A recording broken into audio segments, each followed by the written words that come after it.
convene the Ways and Means Committee, and we do have a quorum present. Representative Olson. I move the minutes of March 5th. Okay, the motion is before us to approve the minutes. Any discussion?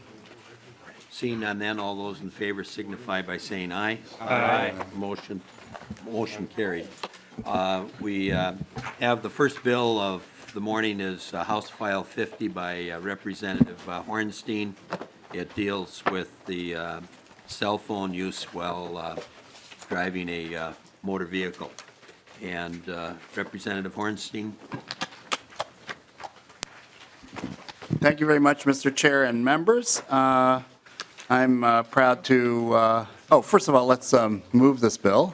I would move that House File 50 as amended be... Representative Hornstein, it came out of your division, so we need to move the division report first. Sorry. Let me... Oh, is that where it came from? Oh, and it came from Judiciary Finance, Representative Hornstein. It came from your committee, and it went to apparently to Judiciary Finance, so we need to... Correct. Okay, thank you, Mr. Chair. So I would move that House File 50 as amended previously be recommended to be placed on the general register. Okay. Representative Hornstein moves the adoption of the Judiciary Finance and Civil Law Division report on House File 50. That motion is before us. Any discussion? Seeing none, then all those in favor signify by saying aye. Aye. Opposed? Motion carried. Representative Hornstein, if now to move the bill. Thank you so much, Mr. Chair and members. This bill is a ban on the... Representative Hornstein, you need to move the bill now. Okay. We adopted. You adopted the committee. Procedurally, I'm so anxious. I'm so anxious to get this thing. Yeah. It's early on a Monday morning. I'd like to mid-morning, I guess. move House File 50 and have it placed on the general register. And that would be, and you want to include as amended in... As amended in previous committee, Okay, but not yet in this committee, Okay. on a Monday. Representative Hornstein moves House File 50 as amended be recommended to be placed on the general register. Okay, Representative Hornstein, now the bill. And with that, does the committee have any questions? No, I'm joking. No, thank you very much, Mr. Chair, members. This is the bill that has been around the legislature for several years. It prohibits the use of handheld devices while driving. This bill is an effort to address the growing problem of distracted driving on our roadways. We have had an average of about 50 deaths due to distracted driving in recent years and over 200 injuries in the state of Minnesota. We know that this type of legislation works. In 12 of 15 states that have passed hands-free, we've seen fatalities decrease an average of 16% within 2 years. And Georgia, the most recent state to pass hands-free, has seen a 7% decrease in fatalities. And so basically, this bill allows a wireless communications device or a cell phone and related functions in a voice-activated or other hands-free mode. So this isn't an entire ban on the use of cell phones, just in a hands-free mode. And so it's either through a device feature, headset, or other accessories. It allows cell phone calls or functions made with a voice or one-touch activation, and it matches current federal requirements for commercial vehicle operators. It allows hands-free cell phone use. We have had many questions about what is allowed under this bill.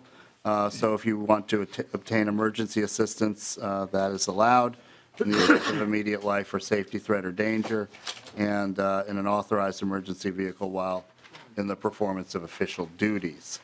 And members, we also have a study concerning traffic stops in this bill, which was amended in public safety and then further refined in judiciary.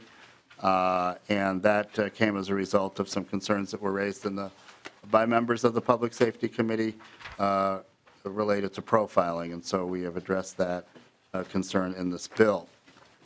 So I'm happy to take questions, and I look forward to the discussion.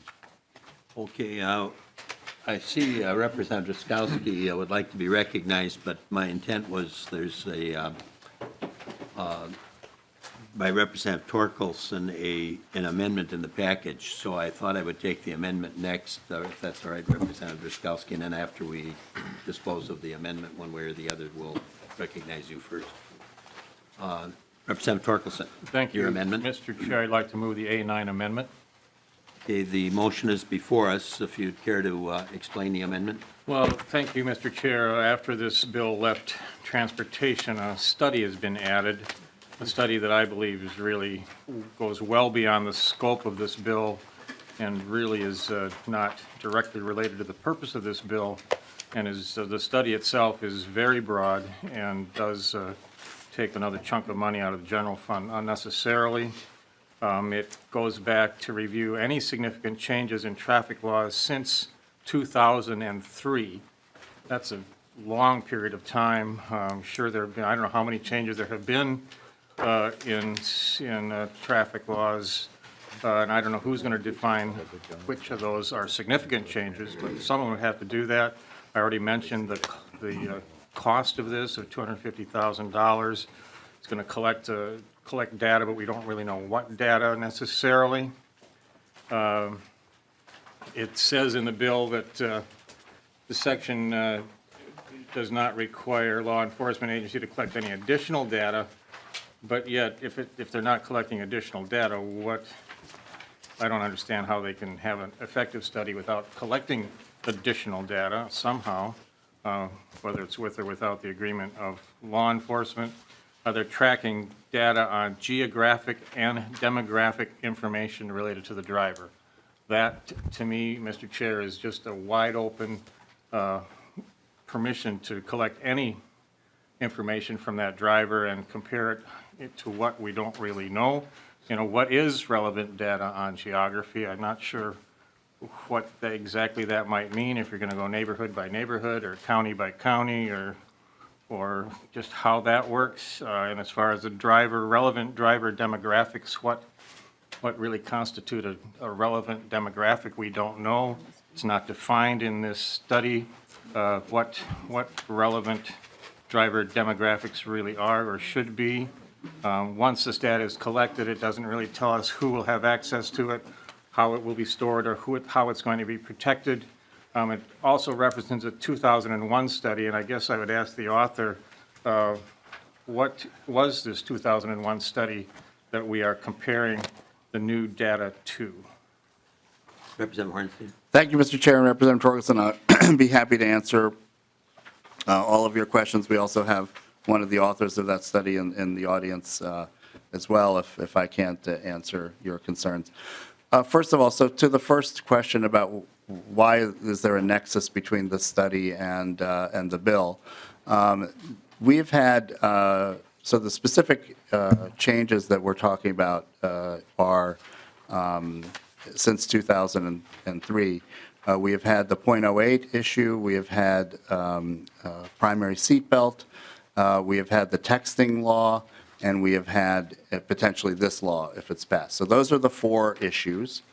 So it is confined to those issues. That's stated in the amendment. And the reason to do this study is that the legislature already approved a similar study, and a study was undertaken in pretty much during the calendar year of 2002. So the 2001 legislature and the Minnesota House of Representatives, when Representative Sviggum was Speaker, authorized a traffic study of this kind. And so we're simply updating it because we've had some different changes that have taken place. This law, of course, is amending and updating the texting law. So we've had texting, we have potentially this law, and we've had these two other additional traffic safety laws that have been passed. So we're simply updating a study that the legislature has previously authorized, including its parameters and the specifics of that study. So we have, in terms of the data that you're referring to, Mr. Chair and Representative Torkelson, Law enforcement does collect data already, particularly in the cities of Minneapolis and St. Paul. There may be some other municipalities as well. So we're going to look at that existing data and see if some of these changes that the legislature has enacted have resulted in increased or decreased profiling. Perhaps it stayed the same. We don't know. But these are some of the questions that the Public Safety Committee wanted to see answered. Representative Torkelson. Well, thank you, Mr. Chair. Thank you, Representative Hornstein, for that answer. And as far as what data is going to be collected, it does list the 4 categories you mentioned, but it also says including but not limited to. So the scope of this could go well beyond those 4 categories. I really feel this bill should be about safety and reducing distracted driving. If there is a study needed, perhaps we should look at that in a separate bill where we can actually analyze the details of the study and how it might work, Mr. Chair and Representative Hornstein. Any further discussion on the amendment? Representative Hertaus.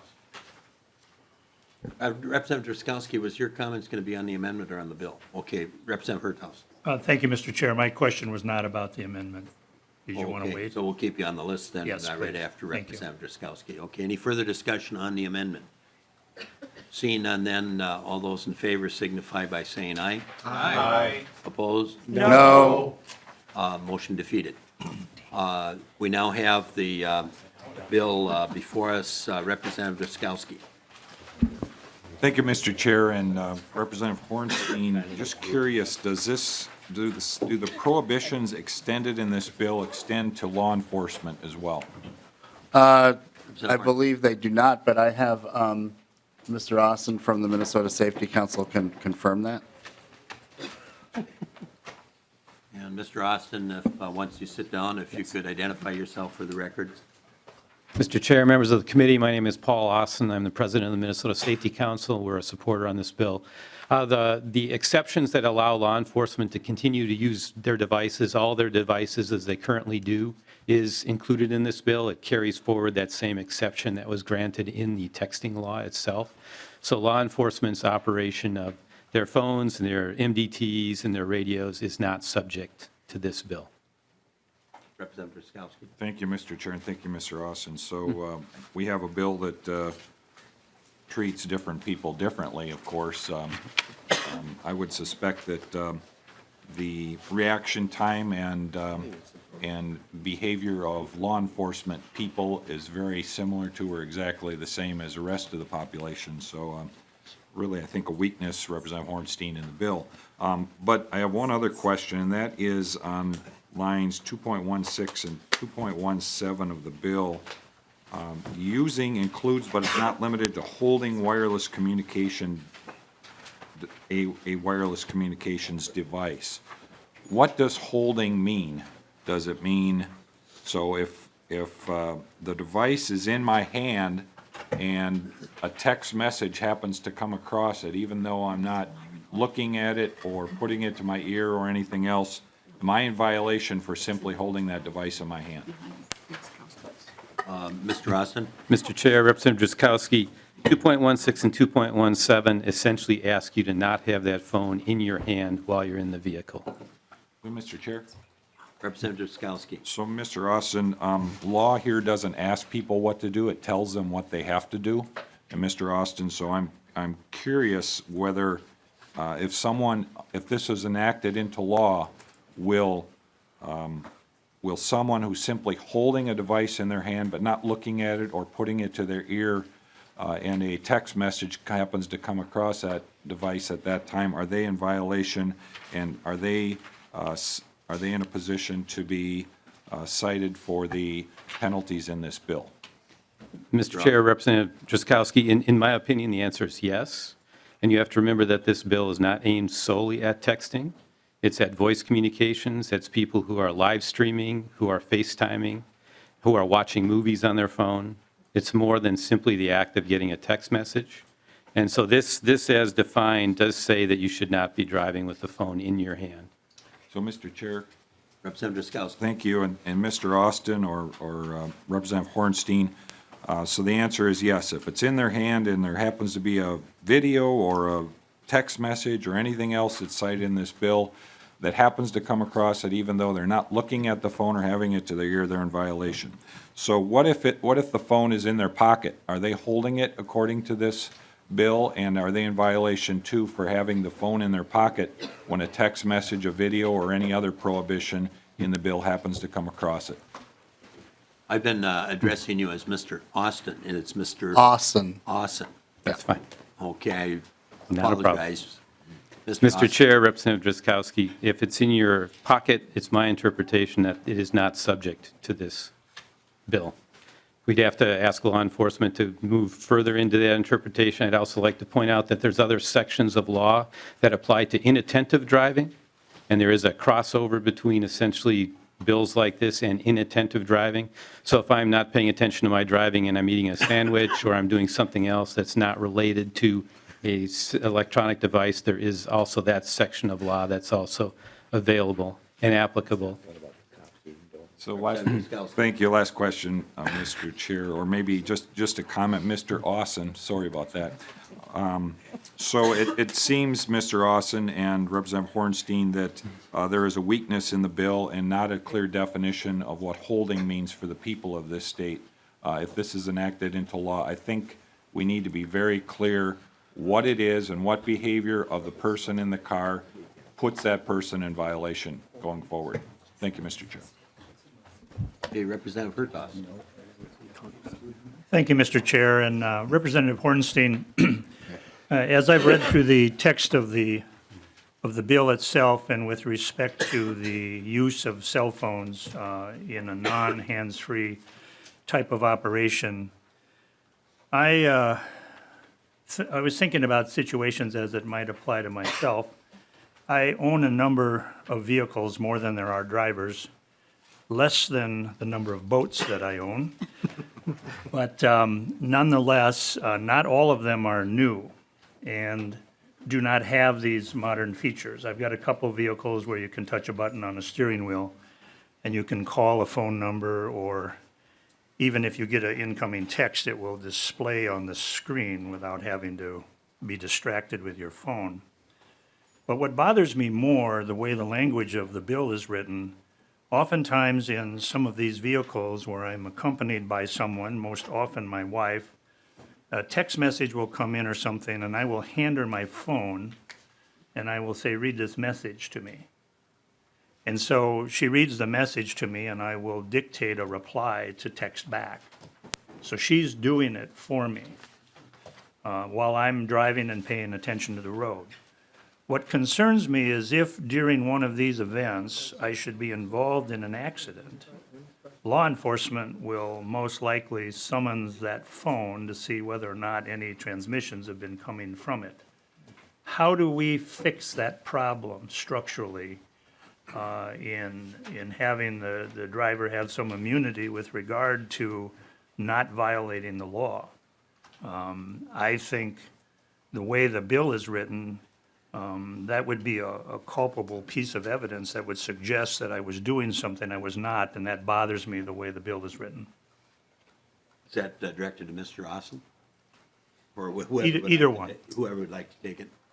Well, Mr. Chair, first of all, thank you, Representative Hertaus. I mean, you're doing the right thing by having your wife being engaged with the device and having you with two hands on the wheel and keeping your eyes focused there.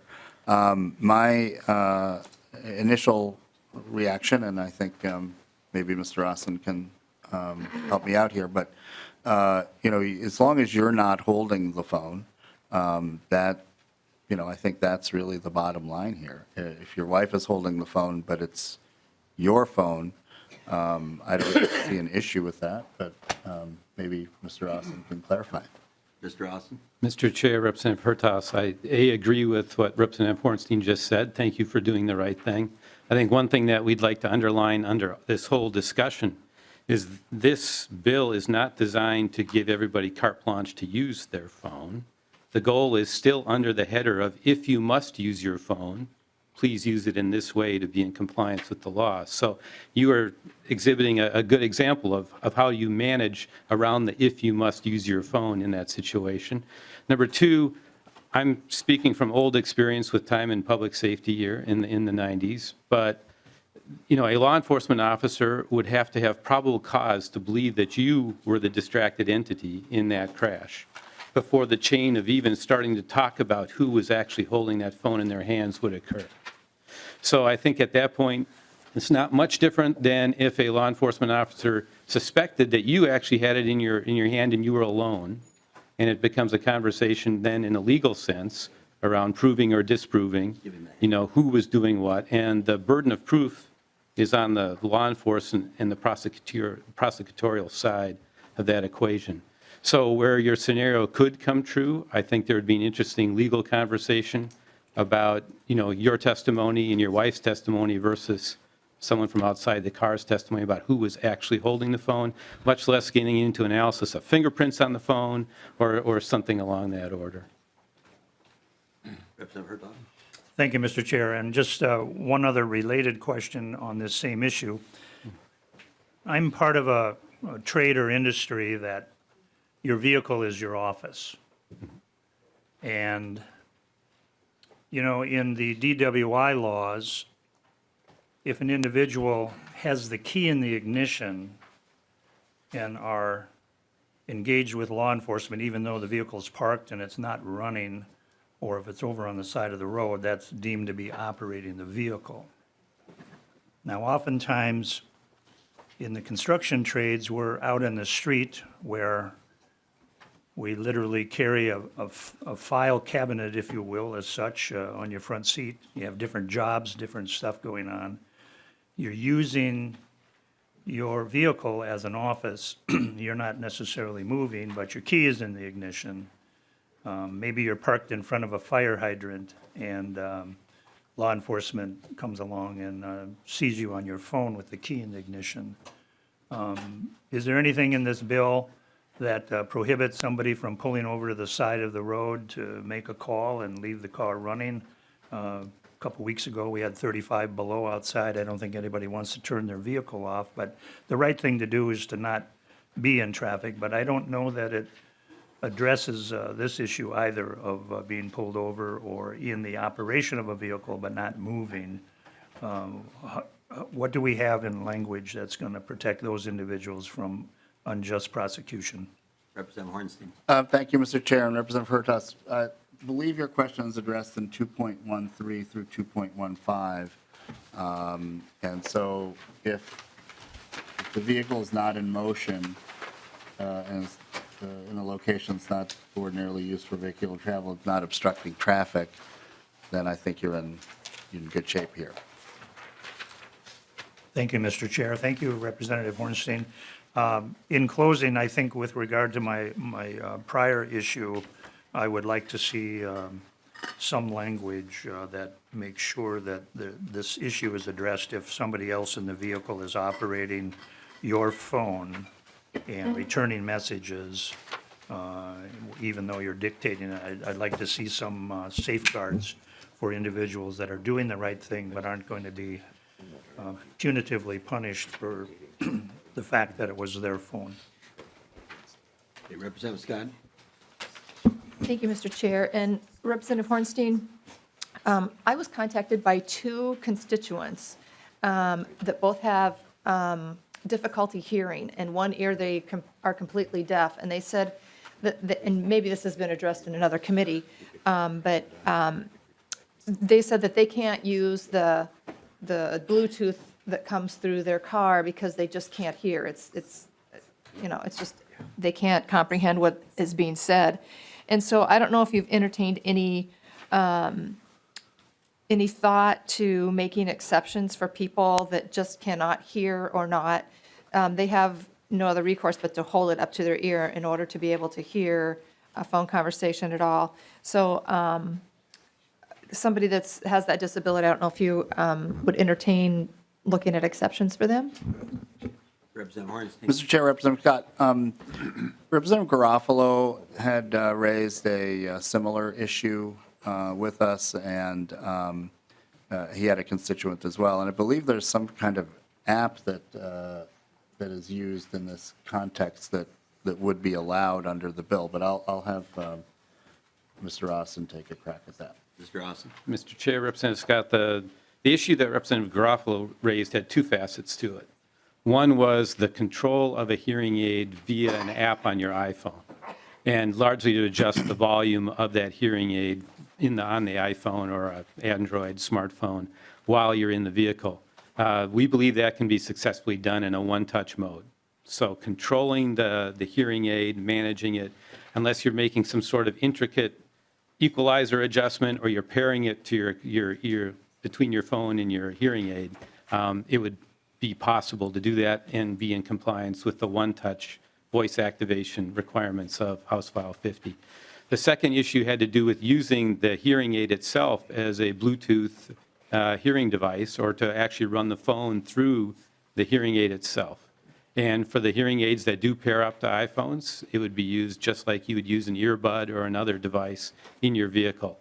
If somebody has an older hearing aid that does not interact in that way, I don't know that there's a ready solution to that situation that you're talking about. I think there's the other constraint that's worth considering is that when we allow people to use headphones in cars, we only allow them to use one, because the goal is that you need to have an ear available to listen to what's going on with your vehicle and in traffic around you. We kind of have a double up on that situation if someone has a hearing aid and an ear that is working better than the other, and then they're listening to their phone on top of that. I think that would move into that area of inattentive driving under other sections of statutes. It's in 169, and I don't think that's addressed directly here. Representative Scott? Thank you, Mr. Chair. Well, the person that actually two people that I talked to don't wear hearing aids. They just have this, and I don't know why, but they can't hear out of one ear, and it sounds like Charlie Brown's teacher, when it comes over their Bluetooth in their car, so they can't decipher anything. So I just think that, maybe we need to be looking at some exceptions for people with a disability like that. Thank you. Okay, Representative Vogel. Hearing aid, they can just use a earbud. Thank you, Mr. Chair. Relative to the fiscal note, I don't see where there's any local impact. Is that correct? Representative Hornstein. That's my understanding. Mr. Chair, Representative Vogel, that's my understanding. And Representative Vogel, I requested, being that this is the Ways and Means Committee, that Mr. Lee give us an update on the fiscal note. It's fine that we're discussing a variety of issues, but one of the reasons that the bill is here is that it does have a fiscal impact. So go ahead and ask your question, but we may want to have Mr. Lee come down perhaps to answer the question that you have and/or to just give us a brief overview of the fiscal note. Representative Vogel. Well, thank you, Mr. Chair. And that would be my first question is there no local impact? Either Representative Hornstein or Mr. Lee. Mr. Chair and members, Andrew Lee from House Fiscal Staff. So if you look on page 5 and 6 of the fiscal note, this is the impact and assumptions for the Supreme Court. So there is the local impact would depend on if local agencies, how many local police are citing people that would fall under this bill. If it's state patrol, then some of the fee revenue goes to the trunk highway fund. If it's local police, then there's a flow of how much goes to, say, county law library or general fund. And the assumptions are explained in the paragraphs at the bottom of page 5. Representative Vogel. Thank you, Mr. Chair. And I did see that. I guess I was thinking about the training or whatever that may have to be done at the local level or any of the public outreach such as the state, just making sure that we're covering all bases. Mr. Chair and Representative Vogel, the fiscal note doesn't address training. However, I'll draw your attention to page 8, 9, and 10 of the fiscal note. This is the Department of Public Safety side. So you'll see on the front page of the public safety fiscal note the $250,000 for the study, but there's also, if you look on page 9, revenue in from the federal government and expenditures for public awareness and advertising campaign. I don't know if this would include local law enforcement agencies, but there is a component that would be using federal funds that would be essentially informing the public of this law change. Representative Vogel. And thank you, Mr. Chair. Just one more. Inasmuch as those federal funds, I'm assuming, are now available, we'd be diverting whatever they're being used for now. Curious what they're being used for now, and if indeed they're being used properly, then are we diverting from something that needs to be done, or are they just kind of hanging there and not necessarily being used? Probably to the author. Representative Hornstein. And Mr. Chairman, Representative Vogel, if you look at page 10, I believe that sentence that said these costs would be covered with existing carryover funding in our federal 402 funds, I think that might address your concern here. So, thank you, Mr. Chair. So basically, we have not used the federal funds, and we're just going to be using them now that this comes out. That's my understanding. Mr. Chair, Representative Vogel, that's my understanding Okay, thank you, Mr. Chair. from the fiscal note. Okay, any further discussion? Representative Torkelson. Well, thank you. Just kind of pursuing that same line of questioning then, Mr. Lee, how much is in that federal 402 fund? Do you have any idea? Mr. Chair and Representative Torkelson, specific to this legislation, it is $700,000, but I defer to the agency in terms of how much they're receiving in total from the fund. Well, thank you, Mr. Chair. Mr. Lee, do you know, could we use those federal funds to help fix MNLARs? Mr. Chair and Representative Torkelson, I would imagine that there would be some federal requirements on how those dollars are spent. Thank you, Mr. Chair. Perhaps we should look into it. We're always looking for more help with MNLARs. But it's not enough. Every little bit helps. Okay, any further discussion? Well, seeing none, Representative Hornstein, any concluding Thank you, Mr. Chair. comments? And then if you have none, just the No, motion. I wanted to thank the committee for hearing the bill. A couple of other thank yous, too. We have a few families that have lost loved ones due to distracted driving, and I want to thank them and all of the families that have been a part of this process over several years. They have really, I think, raised the consciousness of the legislature about the need to act on this issue and to act urgently.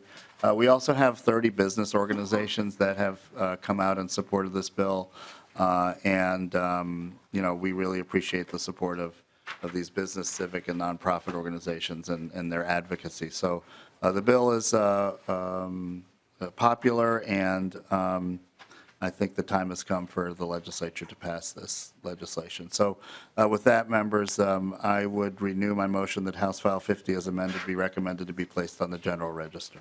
Okay, the motion is before us. Any further discussion? Seeing none, then all those in favor signify by saying aye. Aye. Opposed? No. Motion carried. Thank you, Representative Hornstein. Yeah, thank you. And the next bill before us is House File 679, Representative Morrison.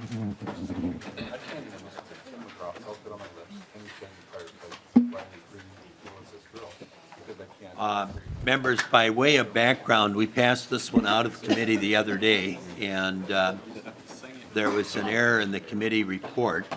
But in addition to that, there was a new fiscal note, which means that it'll cost a bit less. So, Representative Morrison, would you refresh our memory then as to what this bill dealt with? And then we'll have a motion by Representative Olson to put the bill before us. Thank you, Mr. Chair and members. Thanks for having me back.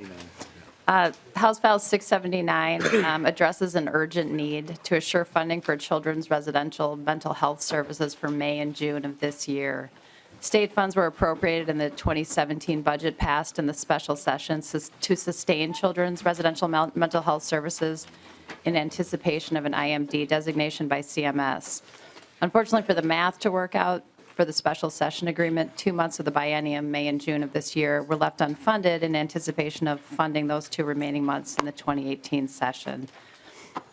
Though there was bipartisan agreement to fund those last 2 months, the funding was vetoed as part of the omnibus spending bill last session. So now the issue is timing. Children and youth needing this level of care, their families, counties responsible to place them for treatment, and service providers all need reassurance that the state will continue to keep its commitment and provide the needed state funding to assure services can be delivered yet this spring. Passing the needed $368,000 early in the session sends a signal that serving kids in need of intensive mental health treatment is a priority. The fiscal note previously had been $470,000. So $102,000 extra dollars. We'll find a place for it. Thank you, and I apologize for bringing you back a second time, but sometimes things unfortunately happen, and Not at all, Mr. we did Chair. have an error, and but the other good reason to have it before us is the change in the fiscal note.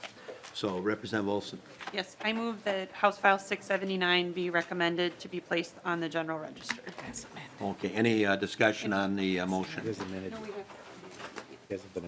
Seeing none, then all those in, And the amendment. that's right. Now, we haven't moved the amendment yet. Now we have the bill before us. Representative Olson? Yes, Mr. Chair, I move the A1 amendment. Okay, the amendment is now before us. We don't want to make the same mistake twice. Okay, any discussion on the amendment? That basically puts the appropriation before us and reflects the changes that were just discussed, where it goes from $470,000 down to $368,000. Okay, any discussion on the amendment? Seeing none, then all those in favor signify by saying aye. Aye. Opposed, motion carried. We now have. Thank you, Mr. Chair and Representative members. Olson. Do we need to vote on it? The bill As amended, the bill itself? We're going to move the bill now, or restate the motion on the bill as Okay, amended. great. I will renew my motion that House File 679 as amended be recommended to be placed on the general register. We've adopted the amendment, and now, we did, didn't we? Yeah, okay. Any discussion on the bill as amended? Seeing none, then all those in favor signify by saying aye. Aye. Opposed? Motion carried. Well, thank you. Thank you, Mr. Chair. Okay, now we go to House File 548. And Representative Torkelson, I talked to you earlier, this is the renaming of a bridge, a new bridge, formerly the Eisenhower Bridge. Representative Torkelson. Thank you, Mr. Chair. I move House File 548 be recommended to be placed on the general register. Okay, we needed the, one of you, either Representative Hornstein or yourself, to move the division report. So do I need to do that first? Yeah, that's to get before us, then I we move the see. bill. Well, my little cheat sheet didn't tell me that, Okay, Representative but I can do that. Hornstein, you want to move the division report? Sure, I would move the Transportation Finance Division report on House File 548. Okay, that motion is before us. Any discussion? Seeing none, then all those in favor signify by saying aye. Aye. Opposed, motion carried. Now, Representative Torkelson, your cheat sheet is before you, and you want to make the motion. I'm happy my cheat sheet is now in order. I move House File 548 be recommended to be placed on the general register. Okay, the motion is before us. If you'd care to present the bill, Representative Haley? Good morning. Thank you, Mr. Chair and members. House File 548 is a simple bill about renaming a span of bridge between Minnesota and Wisconsin along the Mississippi River by Red Wing and Bay City, Hager City. This came to me about a year ago from a group of veterans after the city council was considering renaming the new bridge as it was under construction. The bridge will be ready or completed this fall. This does not have a fiscal note. And so I'll stop there, and I have a testifier here if you have any questions about the background or the history on the name Bridge of Valor. Thank you, Mr. Chair. Okay, if the witness would care to comment? Thank you, Mr. Chair and committee. I represent a much larger body of veterans and citizens who are extremely excited and invested in this new name on both sides of the river. we have collected endorsements from local organizations, national organizations, and people are very much looking forward to this statement of valor covering our military, our veterans, past, present, and future, our law enforcement, firefighters. We feel like it's a timely statement in our country right now, and it's a positive statement. And if you could identify yourself for the record, ma'am. I apologize. My name is Jane Drazkowski. Jane Druskowski.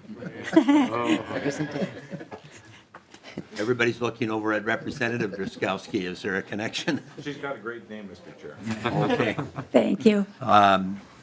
very good. And we've got Representative Scott. Oh, thank you, Mr. Chair. I'm just wondering if there's no fiscal cost, why the bill is in our possession. So Mr. Marks is making I a think move. he's prepared to respond to that question. Mr. Marks? Mr. Chair, Representative Scott and members, there is a fiscal note with the bill that shows the cost would be about $1,000, but there's no, it will only be done if that $1,000 is collected from non-state sources.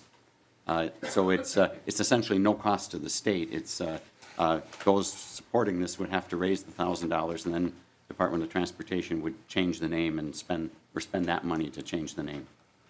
Okay, thank you. And Representative Davids. Well, thank you, Mr. Chair, and I speak in opposition to this bill. I like Ike. I really don't know why we would be changing an Eisenhower Memorial Bridge. I have no clue, but and my credentials on veterans, I would say, is quite good. But I think we need to think this through a little bit.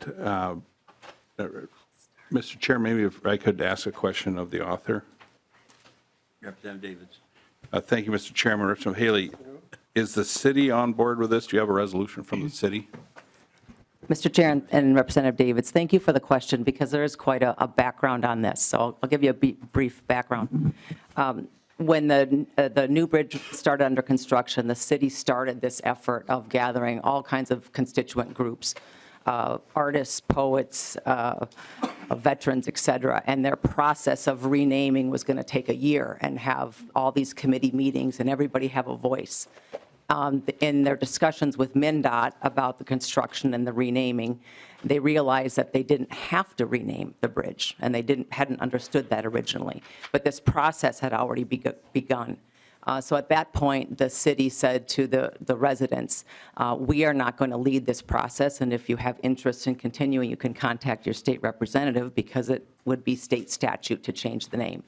And that's how the group of veterans that were meeting came to me, and we're working on the idea of the Bridge of Valor.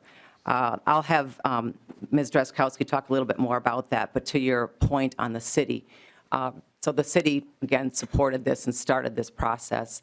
They are meeting next week on the 25th at a council meeting to vote on a resolution in support of. So at this point, we haven't had opposition, and I should have a resolution next week.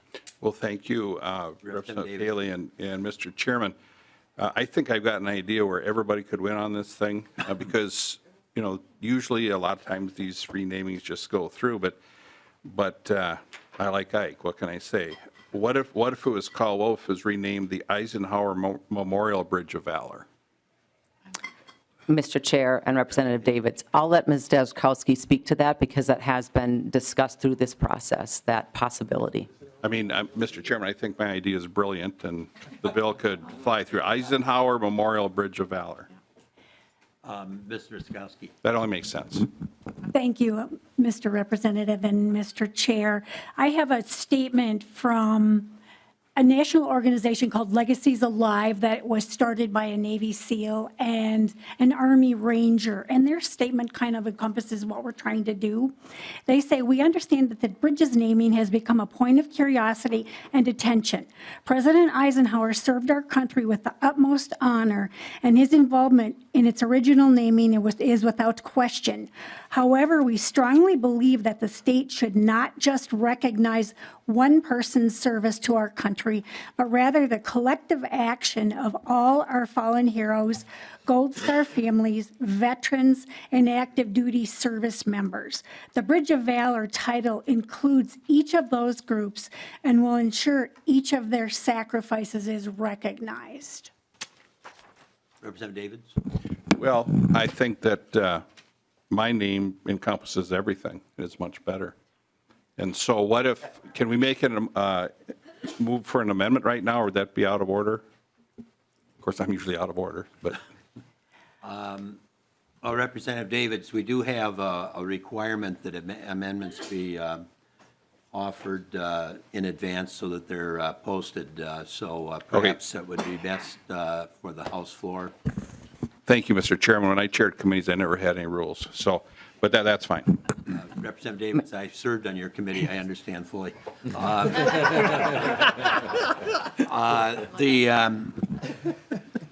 I like Ike. There's some of us on this committee that may be old enough to remember that, but that was the campaign slogan in both the elections that when Eisenhower was running for president of the United States. Campaign buttons were "I like Ike." So that's what I assume Representative Davids was alluding to. Representative Lieberling. He was president when I was born. Well, thank you, Mr. Chair, and I had raised my hand before Representative Davids, and I have to say I was going to say something very similar. I could well understand the name Bridge of Valor if this was a bridge that was unnamed. But I also had raised my hand to ask why in the world we would replace a bridge named after General and President Eisenhower, who served at a very important time in our history and is certainly worth remembering. So, I mean, just my own personal take on the name Bridge of Valor is that it doesn't necessarily tell anybody anything if you don't already understand what it refers to. So, I mean, I'm not opposed to the name. In fact, I think Representative Davids actually is proposing something that would be, quite a good compromise. So I just wanted to kind of, it's such a rare situation where Representative Davids and I agree on something. So I just thought I would say that I was thinking along the same lines and really had the very same question. So thank you, Representative Davids. Representative Davids, I could reconsider. I didn't rule your amendment out of order. I just gave you the history that we try to have the amendments in, and there is a bit of a loophole there that if there's a discussion with the chair, which we just had, if you would care to write out your amendment so that it's in writing, maybe we can entertain that. If there seems to be rather broad consensus that maybe that would be a way to go. An awful lot of people like Ike. But Representative Davney. Thank you, Mr. Chair. And I think I now am speaking against the approaching amendment. I want to thank the community for reconsidering the name of the bridge. It's been the President Eisenhower Bridge for a long time. You're replacing the bridge. And I think it's an opportunity for each generation to choose who and how and what they want to honor and respect. Certainly the actions of military veterans are worthy of that. That doesn't detract from the memory of President Eisenhower. He remains a man of great stature in our history, but I think it's actually healthy for us to reconsider the names of bridges and roads and all those things that we name and allow each generation a new shot at it. And I say this as the legislator who represents, I believe, the Sri Chimnoy Peace Bridge, which I certainly would be open to renaming at some point. So Godspeed, Representative Haley. Thank you, Representative. Okay, we have Representative Torkelson next. And by the way, David's name was twice on the list, Representative Lieberling. He was there, and then you were there, and then he was back on the list.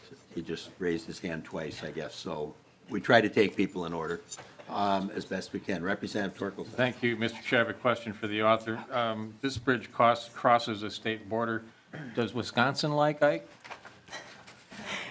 Mr. Chair and Representative Torkelson, thank you for the question. That as well has been an interesting process. When the city started this, they were working with the Wisconsin folks and as well as the Wisconsin legislature. And they came to the conclusion that Wisconsin names it on their side and Minnesota names it on our side. And the folks on Wisconsin don't necessarily refer to it as the Eisenhower Memorial Bridge. They call it the Highway 63 Bridge, I believe. There's people on the Minnesota side that don't call it the Eisenhower Memorial Bridge. It's just the bridge. And there actually is not a sign anywhere, nor has there ever been a sign that says Eisenhower Memorial Bridge. And other people told us it won't matter what you rename it, we'll just call it the new bridge. So this is kind of beauty is in the eye of the beholder, I think. The bridge formerly known as The bridge formerly known, yes. So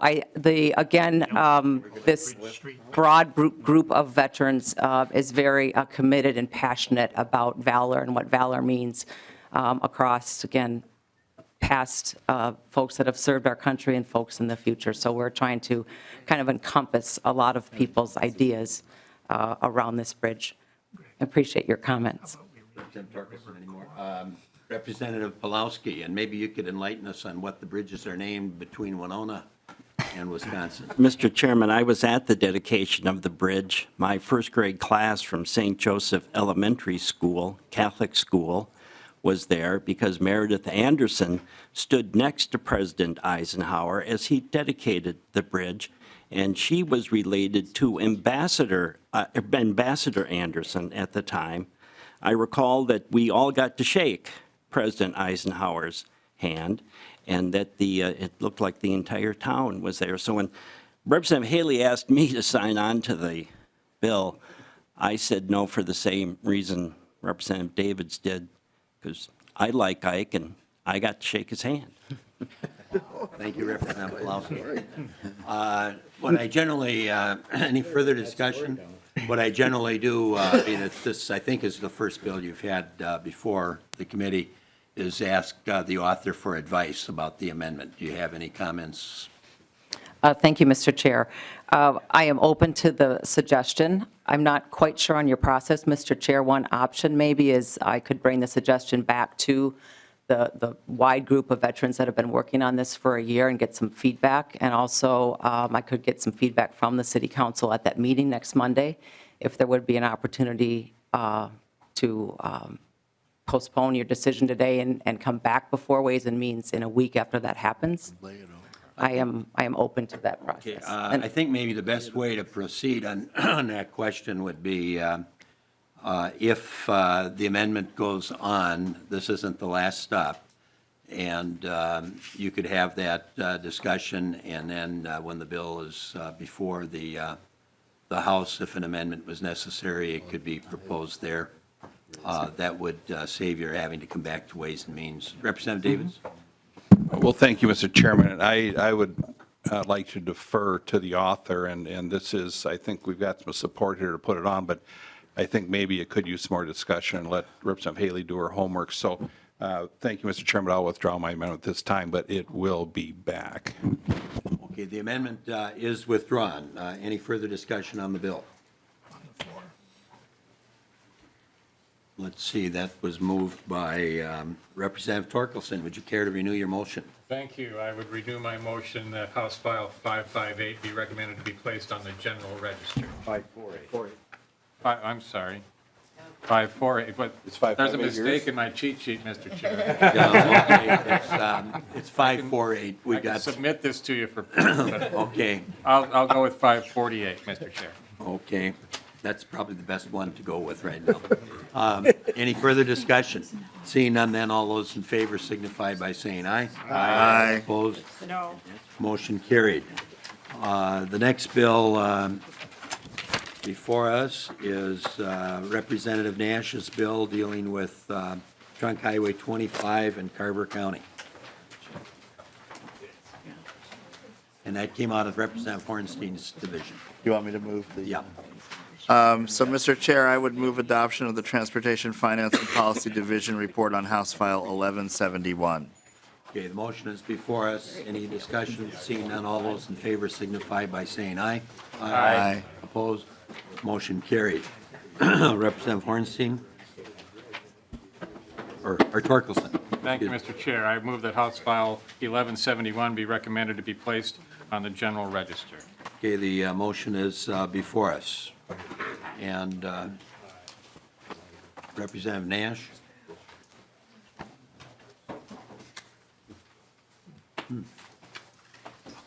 Anybody, it's a fairly simple bill. I guess you're going to try to find Representative Nash. But Representative Torkelson, I assume came out of transportation. You probably have some background on it. It's simply a renaming.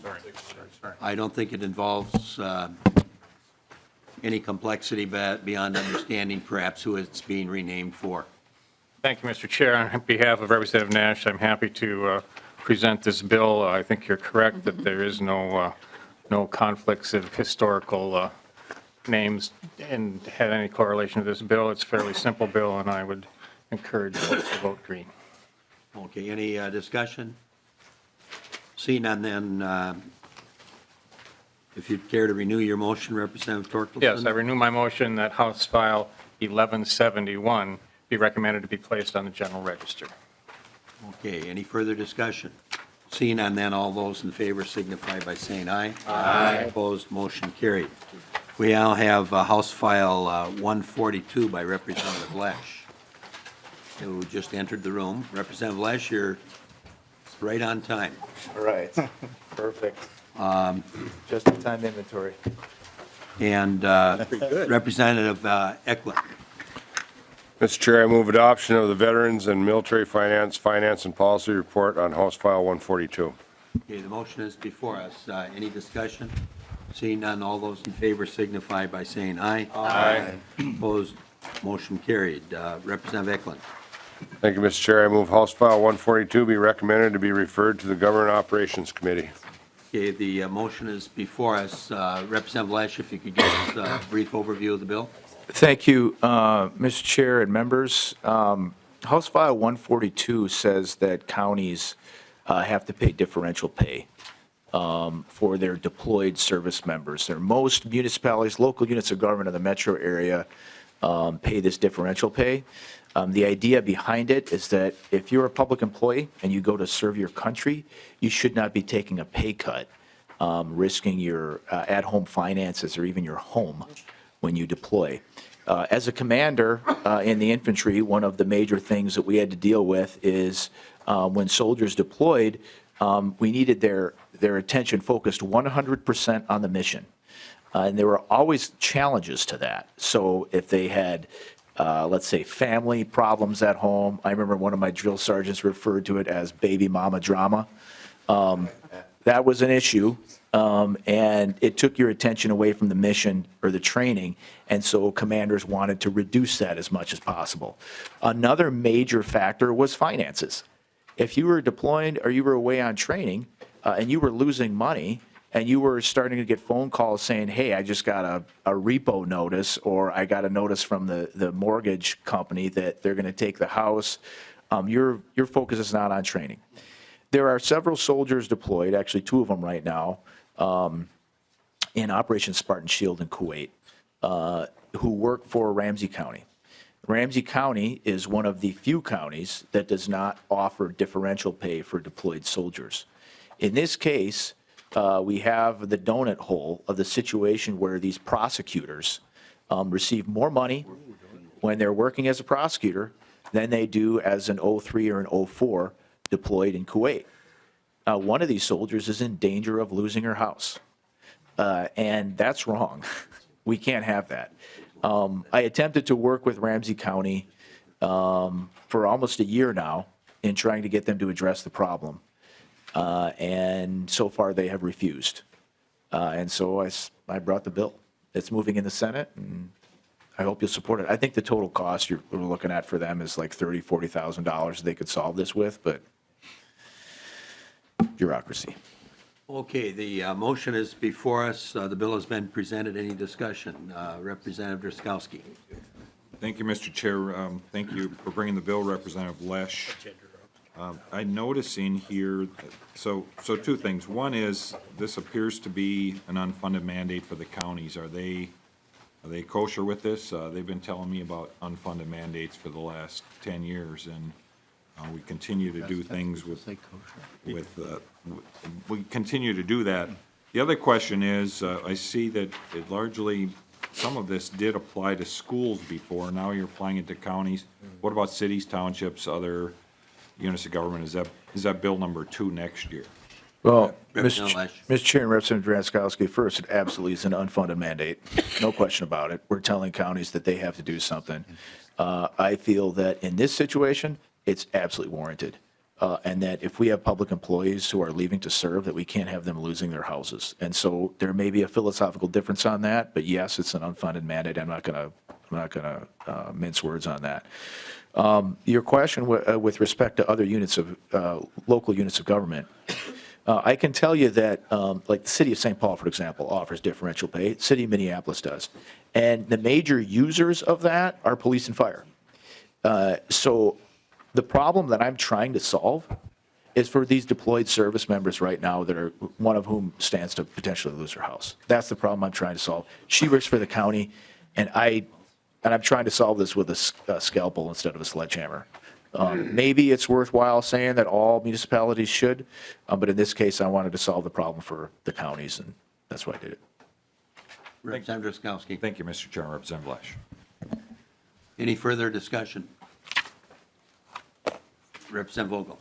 Thank you, Mr. Chair, and thanks for bringing it forward, because I obviously agree that it's good to make up the difference, but I don't see any fiscal note. Has there been, there seems to be at least a local impact. I'm wondering if that's been requested. Mr. Chair and Representative Vogel, no, because it's local impact. So we can get local impacts notes around here, but, you know, I don't think one's been requested. And I think, well, I've only heard by rumor and innuendo, we're talking about 30, 40 grand for Ramsey County, but I don't know that for a fact. I have been involved in the past with local impact notes. And by the way, the minority lead on the committee could ask for one as well as the chair. There's a process. But my experience has been that we would probably be back in next January before we would finally get the local impact statement. They're very slow in coming. They really don't work very well if you need information during a legislative session. At least that's been my personal experience. Any further discussion? Representative Vogel? No, thank you. Okay, seeing none then, if Representative Eklund would care to renew his motion? Thank you, Mr. Chair. I will renew my motion that House File 142 be recommended to be referred to the Government Operations Committee. The motion is before us. Any further discussion? Seeing none then, all those in favor signify by saying aye. Aye. Opposed? Motion carried. Thank you, Representative Lesch. Thank you, Mr. Chair, members. And that concludes the bills, but we do have an announcement. Our next meeting will be Wednesday, March 13th, 2019, from 11:30 to 12:35. We'll probably have two bills before us that day, and if we don't get them both done, we'll meet immediately after session. And it's going to be in room 120 in the Capitol. And one of the reasons we're going to be in 120 is that that'll be just before a floor session that we possibly will have. I don't think that decision has yet been made, but if they do have a floor session, it's my understanding that the Senate is meeting, and so we may choose to meet and do some paper shuffling like we did last week. So at any rate, if you can mark that on your calendars. And then if the floor session were to stretch out, I'll make an announcement. The caucuses meet at 4:15, and we don't want to overlap on the caucuses. Representative Hertaus. Thank you, Mr. Chair. Could you just restate that day and time again? The day and time, it'll be March 13th from 11:30 to 12:35.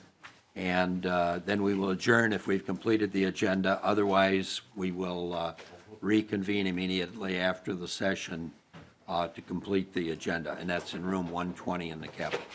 Thank you, Mr. Chair. Okay, if there are no further questions or comments, meeting adjourned.